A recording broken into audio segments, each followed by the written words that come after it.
ఉద్యోగుల రిటైర్మెంట్లపై సర్కారు బెంబోలు 5 ఏళ్లలో 44,000 మందికి తక్షణ బెనిఫిట్ల కింద 20,000 కోట్లు చెల్లాల్సి ఉండడమే కారణం. ఇంకా చూసిండ్లా కేసీఆర్ తెలివిగా ఏం చేసిండంటే 58 సంవత్సరాలకే వాళ్ళు రిటైర్మెంట్ అయ్యే వాళ్ళు చాలా మంది ఉన్నారు. ఇక్కడ 44,000 మంది ఉన్నారట. వీళ్ళందరికీ ఇప్పటికిప్పుడు డబ్బులు ఇవ్వాలంటే ప్రభుత్వం దగ్గర డబ్బులు లేవని చెప్పి వాళ్ళ సర్వీసును 3 సంవత్సరాలు పెంచాడు. అంతే తప్ప వాళ్ళ మీద ఉన్న ప్రేమతో కాదు. రాష్ట్ర ఆర్థిక పరిస్థితి బాగాలేదు కాబట్టి తర్వాత మనం గెలుతామా ఉంటామా తెలియదు, వచ్చిన వాళ్ళు తలగొక్కోవాలి, మొత్తం తిప్పలు పడాలని చెప్పి వాళ్ళ యొక్క సర్వీసులు ఇప్పుడు వాళ్ళంతా ఇప్పుడు రిటైర్మెంట్ అవుతున్నారంట. సో వాళ్ళకి ఇవ్వాలంటే వాళ్ళ రిటైర్మెంట్ బెనిఫిట్ ఇవ్వాలంటే 20,000 కోట్లు ఖర్చు అవుతుంది. మరి భూములు అమ్మితే తప్ప వాళ్ళ రిటైర్మెంట్ బెనిఫిట్లు ఇచ్చే అవకాశం లేనట్టుగా ఉంది గవర్నమెంట్ దగ్గర. రూపాయలు 350 కోట్లు ప్రభుత్వ ఖజానా పైన ప్రతి నెల సగటున పడనున్న భారం. ఇది ప్రతి సంవత్సరం పెరిగే అవకాశం. రిటైర్మెంట్ వయసును 58 నుంచి 61కి పెంచిన గత సర్కారు ఫలితంగా 2021-24 వరకు నాటి ప్రభుత్వానికి ఉపశమనం. ఆ తర్వాత నుంచి ఉద్యోగ విరమణలు మళ్ళీ మొదలు ఎలా గట్టెక్కాలోనని తలపట్టుకుంటున్న ప్రభుత్వం. ప్రస్తుతం మెడికల్ బిల్లులు, సరెండర్ లీవుల చెల్లింపు గగనమే. ప్రస్తుత ఆర్థిక సంవత్సరం 2024-25 మొదలుకొని రానున్న 5 ఏళ్లలో ఏకంగా 44,000 మంది ప్రభుత్వ ఉద్యోగులు రిటైర్ కానున్నారు. వీరికి రిటైర్మెంట్ బెనిఫిట్ల కింద సగటున 30 లక్షల నుంచి ₹1 కోటి వరకు చెల్లించాల్సింది. ఇది రాష్ట్ర ప్రభుత్వ ఖజానాకు భారం పడుతున్నదంట. పూర్తి వివరాలు 2వ పేజీలో ఇచ్చిండ్రు.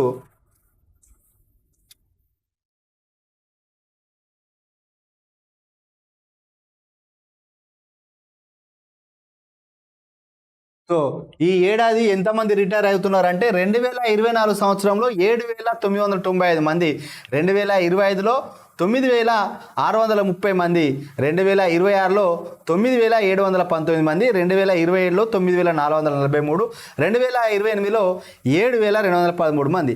మొత్తానికైతే భారీగా రిటైర్మెంట్లు ఉన్నాయి.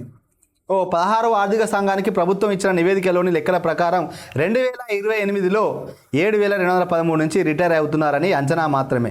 ఈ సంఖ్య 10,000కు చేరుతుందని ఉద్యోగ సంఘాలు చెప్తున్నారు. ఎవరైనా వాలంటరీ రిటైర్మెంట్ తీసుకున్నారనుకో ఇంకా పెరుగుతారు. ఎందుకనంటే ఈ మధ్య కొంతమంది ఈ రిటైర్మెంట్ వయసు పెంచిన తర్వాత ఇంకా చాలాదా ఇన్ని సంవత్సరాలు చేసినాం, లాంగ్ డిస్టెన్స్ పోయి రావడం, ముఖ్యంగా టీచర్ల గురించి చెప్తున్నా.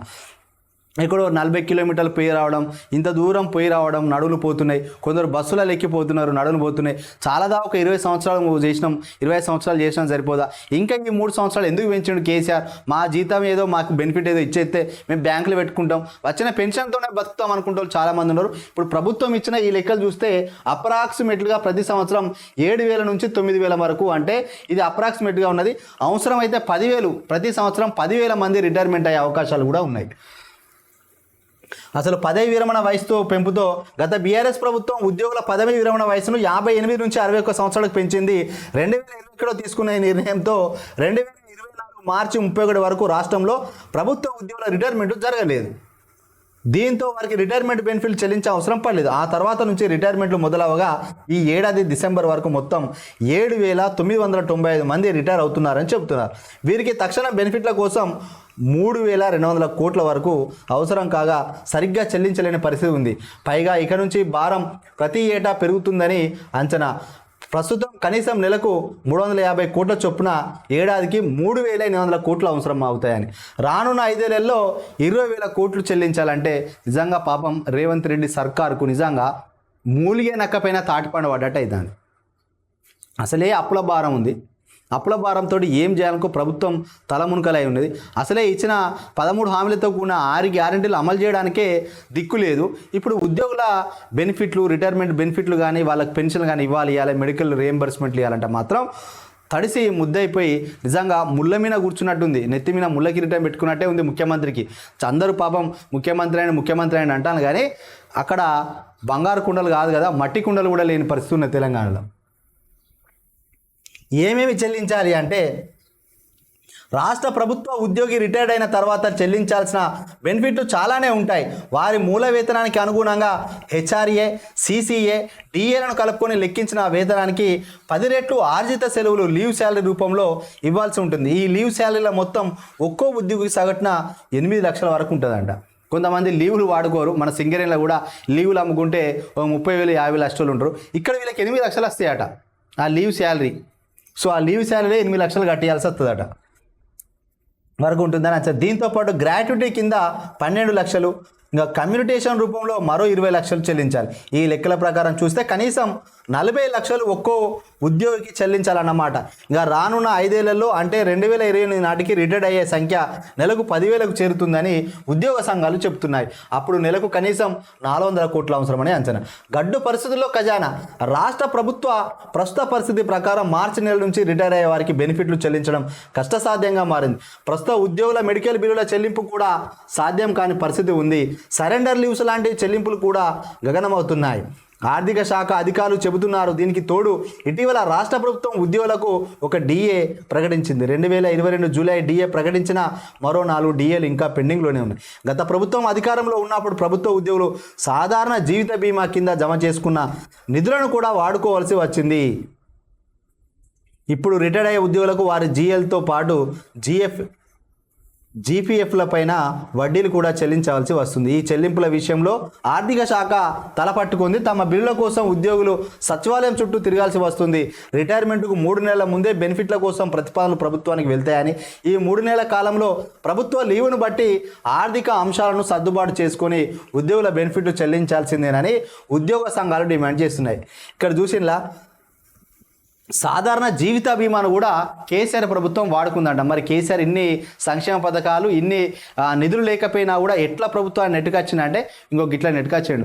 నిజంగా ప్రభుత్వ ఉద్యోగులు ఎందుకు వ్యతిరేకంగా ఓటు వేసి కాంగ్రెస్ పార్టీని గెలిపించాను అని అంటే వాళ్ళకి చాలా నష్టం జరుగుతుంది. వాళ్ళకి ఇవ్వాల్సిన రిటైర్ బెనిఫిట్లు ఇవ్వలేదు, వాళ్ళ లీవులకి ఇవ్వాల్సిన డబ్బులు ఇవ్వలేదు, వాళ్ళ జీవిత బీమాలకు వచ్చిన డబ్బులను కలపాల్సిన దాన్ని కూడా సంక్షేమానికో అభివృద్ధికో వాడింది.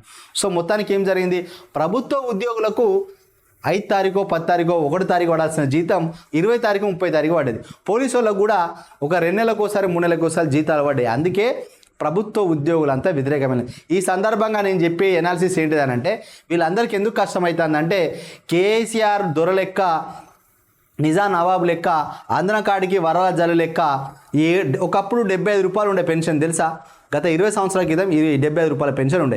కేసీఆర్ వచ్చిన తర్వాత 200 పెన్షన్ 1000 రూపాయలు చేసిండు, 1000ని 2000 చేసిండు, 2000 4000 చేస్తాను. ఇది కదా అప్పుల కుప్ప రాష్ట్రం కావడానికి కారణం ఏంటంటే ఇది. ఆదాయం లేదనంటే తెలంగాణలో మిగిలిన ఆంధ్రప్రదేశ్ రాష్ట్రం కన్నా మిగతా రాష్ట్రం పోల్చుకుంటే ఆదాయం ఎక్కువ ఉంది. ఆదాయం ఉన్నప్పటికీ కూడా 100 రూపాయలు వచ్చే కాడ నువ్వు 1000 రూపాయలు ఖర్చు పెట్టినాక ఇంకా ఏడికి మొదలవుతుంది ఈ ఆదాయం అంతా. ఒక వ్యక్తికి నెల జీతం 20,000 వస్తే నీ ఖర్చు నెలకు 30,000 ఉంటే ఇంకా నీ సంసారం ఎట్లా సాగుతుంది? సో తెలంగాణ రాష్ట్ర ప్రభుత్వం చేసే పాలన కూడా అట్లున్నది. కేసీఆర్ చేసిపోయిన అప్పుల వల్ల ఇప్పుడు రేవంత్ రెడ్డి ముళ్ళపైన కూర్చున్నట్టుగా ఉన్నది.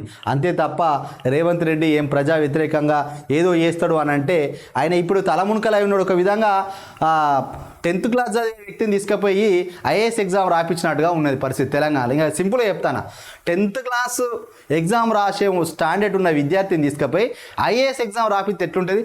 తెలంగాణలో ముఖ్యమంత్రి పరిస్థితి కూడా అట్లనే ఉన్నది.